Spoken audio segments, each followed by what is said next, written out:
بسم اللہ الرحمن الرحیم۔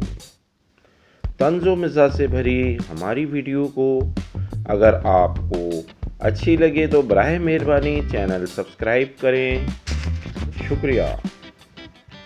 منیر نیازی کو ایک نوجوان نے اپنی غزل سنائی تو انہوں نے حوصلہ افزائی فرماتے ہوئے اس غزل کو اردو شاعری میں ایک بہترین اضافہ قرار دیا۔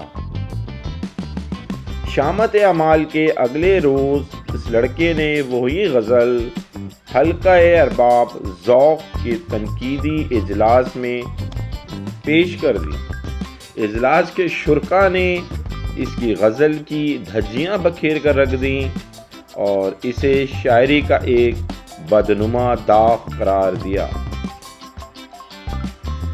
وہ لڑکا منہ بسورے منیر نیازی کے پاس آیا اور بولا، سر آپ نے تو کہا تھا کہ یہ بہت اچھی غزل ہے، مگر حلقہ ارباب ذوق کے اجلاس میں تو اسے شاعری کا ایک بدنما داغ قرار دیا گیا ہے۔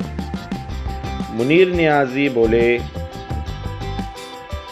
پتر جے ماں پیار نال کسی نو چن کہہ دیوے تے مقابلے حسن وچ نہیں چلے جائی دا۔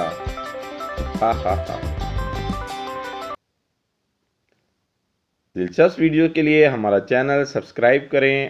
آڈیو 786